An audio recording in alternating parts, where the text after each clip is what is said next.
Welcome back to a video. Something a bit different this. I'm reading hairdressing Reddit stories and we're gonna see what the go is. Theme is pretty much just any sort of situation where the client is like, am I the asshole? Pretty much. So I'm reading client stories. So we're gonna see who is right. Is the client in the right or is the hairdresser in the right? Or they're both in the wrong? Let's see, shall we? And now I'm new to this because I love watching Reddit stories. I always listen to Smosh Reddit stories. Two Hot Takes is now my new favorite thing. I'm trying to catch up and watch all her videos, which is going to take a long bloody time. But we're going to do that. So I'm going to read some stories and let's see, shall we? First one is from the subreddit, Am I the Asshole? And this one says, am I the asshole for storming out of my hair appointment without paying? I, 22 female, have been seeing the same hairstylist Talia for years now. And because we always chat during my appointments, she knows the basics of my life. I've always had long hair, sometimes going a bit shorter. Shortest has been to my shoulders, adding bangs, adding layers, etc. Nothing crazy. Well, I had an appointment yesterday and I decided to go for a super short pixie cut. Stylist was shocked and then she made a little joke like, oh no, this is a breakup hair. I was weirded out by that, but I confirmed that yes, actually my boyfriend a few weeks ago and it had nothing to do with my hair. She then tells me she really doesn't want to cut my hair that short because my hair is so nice. Her words, I don't really care. It would be a waste to cut it. She then remembers that I'm going to be my sister's maid of honor in a couple of months and that I'll have a graduation in spring, and she said that I'll regret having short hair in the photos. Honestly, I was pretty offended by that. As a grown woman, whether or not I regret a hairstyle down the line is none of her business. As long as she does the cut well. She told me the shortest she would go was a long bob, get me to pay for the cancellation fee as now she was going to lose the 2 hours booked and what I would have paid. I told her that wasn't my problem and I left anyways. On my way out, she told me I wasn't welcome back. I relayed the story to my friends today and the response was mixed. A couple told me that she was just trying to look out for me in case I did regret the haircut and that after the past couple of years, me walking out may have really hurt her financially. I feel really torn. I don't like conflict and I don't like Talia crossed the line when she refused to do my hair the way I wanted. I wouldn't say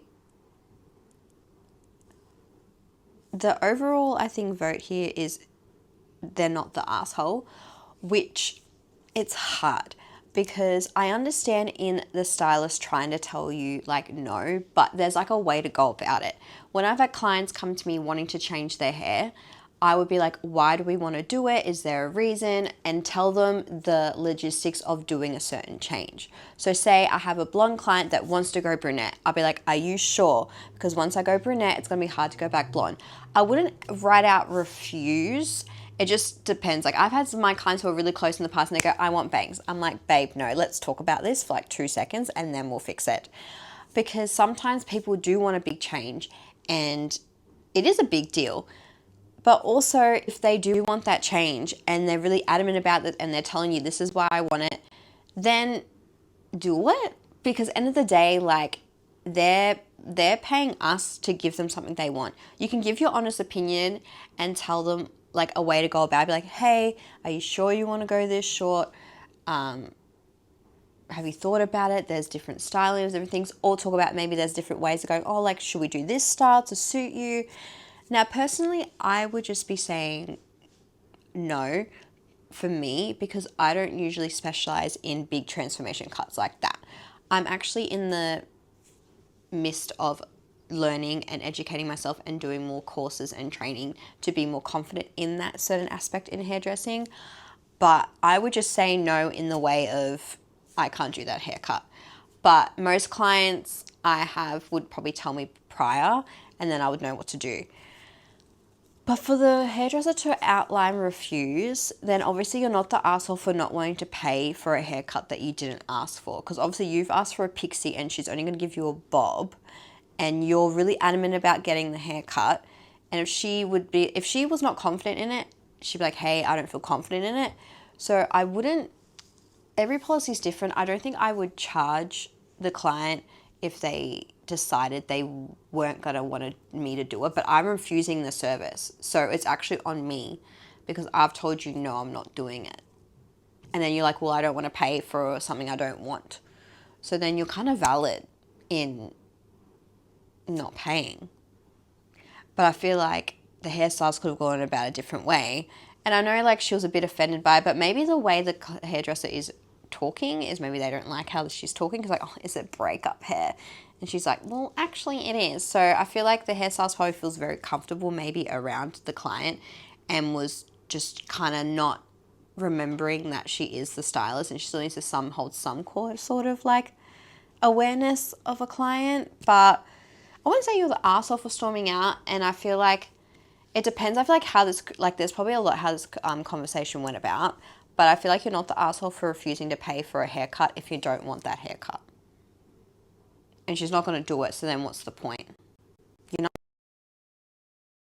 No, that's just a lot of people saying not the asshole. You are paying for a service, but she refuses service you're paying, then she doesn't get paid. It's completely the stylist's fault for not getting paid. She refused to provide the service you requested. They're allowed to say like, are you sure? But wouldn't be like, nah, like you're not going to suit that one. Like, are you sure you want that for that? But like, at the end of the day, if she gets a pixie cut and then later on down the track, she fucking hates it, that's on her. The amount of times I've done things to my hair and then I've hated it, but I can't blame anyone but myself. We are going to read this story. Am I overreacting or is it time to find a new hairdresser? I, 26 female, have been getting my hair done with Riley, 38 female, since I was 14 years old. I found her after getting a terrible haircut in 8th grade and she helped me through all the awkward phases. To be fair, there were years where I lived in other states or had decided to keep my head shaved, but as long as I have lived at home with long hair, I've only gone. To be fair, there were years where I lived in other states or had decided to keep my head shaved. As long as I lived at home with long hair, I've only gone to her. My hair is finally long enough to put in a ponytail for the first time in over 3 years. The last time I got my hair cut with Riley, everything seemed fine. That was about 3 months ago. I reached out last week, can I come in for a haircut? She asked what times works for me. I told her weekday afternoon. She asked if I could come on weekends and I said sure, see you then. Fast forward to the weekend, she texted me 2 hours before the appointment, said there was a mix up with her booking app and she double booked and can we reschedule. This has happened before, not with me, but I remember her talking about having trouble with that app. I texted her back after 30 minutes before the appointment saying I had just woke up and had no problem at all. We can change it to Monday after I get off work. She was very apologetic and I assured her there was no problem at all and that was that. This is where the issue comes into play. My boyfriend and I go to the park at night to skate because it is so hot where we live and we wait for the sun to go down. Anyway, it's a whole 12 hours after this text conversation with my hairdresser when we pull up and we see a kid's inflatable bounce house and people having a party. And I see Riley there. I think, wow, what a coincidence. And I say hi when I walk by since she's a stone throw away from the path to walk to the skate park. Except as I get a closer look to her, it's painfully obvious that she is talking about me. Looking over, looking away, her friends doing the same, and all I hear is a hushed voice going, that's literally her right there. So I just visibly cringe, ask my boyfriend what just happened, and forego saying hello because I didn't feel like she was a friend at that moment. She comes over to the skate park and collects her son and does a performance I would take with, oh, is that you? Walks over, talks to me briefly about what a crazy coincidence and she's seen so many people here today and she has it at the exact skate park and talks more about the double booking and says, okay, see you Monday, bye, and leaves. I didn't engage in a whole lot because I was still in shock trying to figure out why she would not just acknowledge me and then talk her shit after I left. Like, did I do something so wrong I deserve to be bullied? Or was I completely misreading the situation? Was she caught off guard and engaged in the conversation she didn't think to say hello and it was all innocent? Did she cancel because she wanted to have the day off to go to this party? Does she think I'm stalking her? Who knows? This morning she cancelled again saying her son had a fever and when I asked about rescheduling, I said, I'm tight on money and I'll let her know later on. I really have been bothered by all this weekend and was relieved that she cancelled because I was trying to figure out how to mention all this and cancel myself. I want to be honest with her about the way she made me feel without making her feel bad. And I don't want to be gaslit if she isn't comfortable talking to me about her feelings. But can I not just ghost someone for over 12 years? Is this the end? Am I overreacting? I'm someone to overthink everything. I don't think you're still valid to feel that way. But at the same time, knowing with me, if I see a client, sometimes if I'm in a situation where like I'm anxious or socially anxious to go up to someone, I'll be like, oh my god, like that's my client over there, like that's her, like do I say hi? Like, in my head, I wouldn't know to say hi to a client because sometimes, you know, like, in social settings, sometimes you wouldn't know. Most of my clients, I'm like, hey, hi girl, how you doing? But maybe she didn't want to. Maybe she felt a bit awkward, or like, you don't want to jump to the conclusion that all these things that she hates you or anything like that. She might have just been talking about like the situation that happened with the app, and then she was, oh my god, like that's her over there. Who knows? You might be overthinking the situation, but you're not. You're still valid to feel that way and think about the situation, because I would be doing the exact same thing. But knowing me, for when I do see clients as well, sometimes I might be at the shops and I look rough as hell. I look rough and I don't want to run into anyone, so I'll keep my head down and pretend I saw nobody, just because I'm like, I don't really feel like engaging, because I could be feeling like crap. I might be just going to the shops just quickly get something.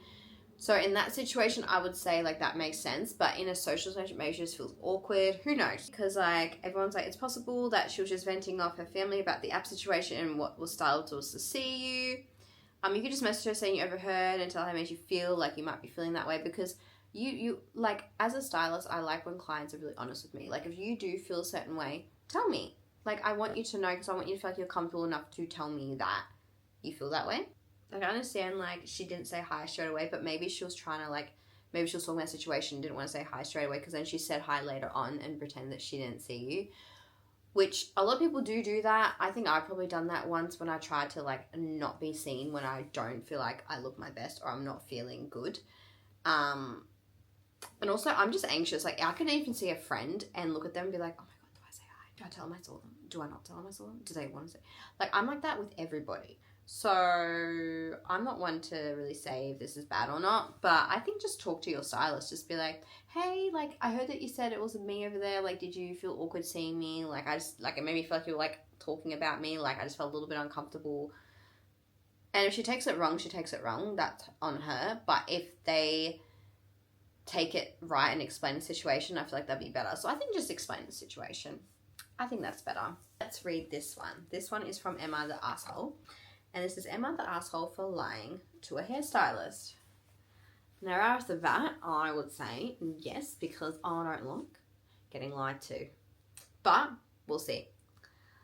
Long time lurker, first time poster, I'm generally baffled as to whether I'm the asshole here.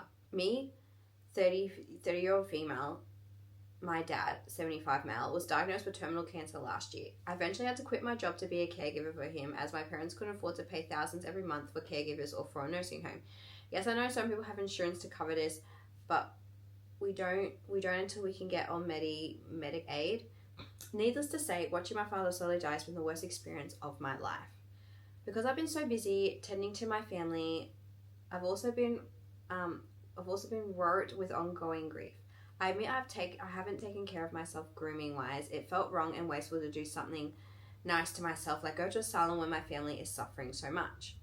My friend Mary, 33 female, recently convinced me to get a haircut at her friend's Liz, 40-year-old female salon. I booked the appointment for last Sunday. I wasn't looking forward to having to make small talk with Liz. Even during normal circumstances, I'm not one for chit-chat, and I've always hated the awkward conversations with stylists during a haircut. But with my overall mood being so down, I really wasn't looking forward to the small talk. Luckily, Liz was very chill. She wasn't too bubbly, which made me feel comfortable. After we settled on the haircut I wanted, she started asking me the usual questions, inquiring about where I was from, what I did for a living, etc.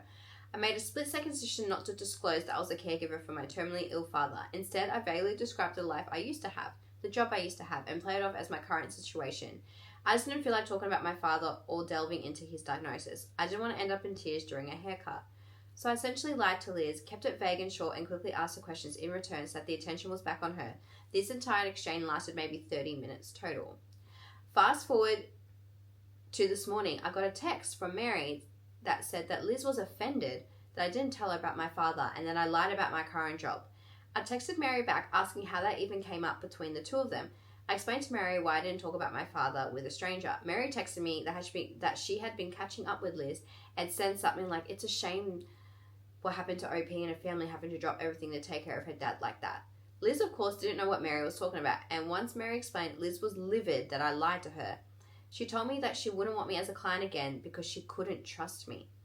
Mary asked if I could relay an apology to Liz on my behalf. I told her no, I didn't have the energy to keep texting about it, so I haven't said anything else to her. But the guilt of lying to Liz is settling in. Am I the asshole? Okay, I take back what I said in the beginning. Like, this lie is justified. If you are going through a really hard time and you don't want to talk about it, and obviously, yes, you did lie, but technically you didn't lie because you're just saying about your life you had before. So technically you didn't make up this like really big lie. You kind of white lied and just talked about your old life. Liz can take a chill. You don't want her anymore because you can't trust her. She literally just didn't want to talk about her dad with cancer. At the end of the day, if you don't feel comfortable talking about something, you don't have to talk about it. And also, Mary shouldn't be dishing out your life to Liz, because that's confidentiality in a way. Because I have clients tell me things in confidence and it never leaves this room, because at the end of the day they are putting their trust into me to tell me something that I'm not going to go blabber to some other client. For Liz to say is livid that you lied to her, but you just met Liz. You said you don't want to cry, you just want to get a haircut. I really don't think you should apologize, because you only just met Liz and you didn't feel comfortable sharing. If I found out something about a client, I'd be like, oh my God, like, no wonder, like, and then I would like leave it at that and like wait for the client to want to bring it up, because this OP is coming to the salon to not think about what her life is right now, because being a carer for a family member is so hard, and it is mentally hard, physically hard. So OP going to that salon is them just being them, not thinking about what their life is right now. So for then Liz to be mad that OP didn't confide in her after knowing her for like 20 minutes, I think no matter how long you know someone, if they don't feel like they want to talk about it, they don't have to talk about it. End of bloody story. People don't need to know everything. A lot of the comments are here, not the asshole. It's none of Liz's business what your current situation is. You told her what you used to do for work, which isn't a lie. It's not like you told her something completely different. Mary shouldn't have been telling anyone about your situation either. Not the asshole. Mary needs to keep her damn mouth shut and stop gossiping about other people's business. And no, don't let her relay an apology. She just wants to insert herself into other people's affairs. If Liz understands the situation, she wouldn't be offended that you didn't want to talk about it. Mary seemed like a pot stirrer and a bad friend. Edit. Actually, how do we even know Liz is offended? Like, do we know this from her or Mary passing on that news? Because if it's latter, then I would bet $20 that Mary's blowing it out of proportion. Liz isn't really that phased. You didn't lie to her. You just didn't discuss massively traumatic personal stuff. You told her about yourself in a truthful way still, so that's no big deal. Yeah. Like, this is from Mary. We heard nothing from Liz. So Liz might not even be the issue. And then you cut Mary. And cut Mary. Mary's a shit friend. Cut Mary. Bye, Mary. And that's me reading my first little reads of these stories. I'm going to collect more of them. I'm trying to learn my way around it. But if you like this, let me know. Let me know your opinions. And that was Hairdresser Reacts to Hairdressing Reddit Stories.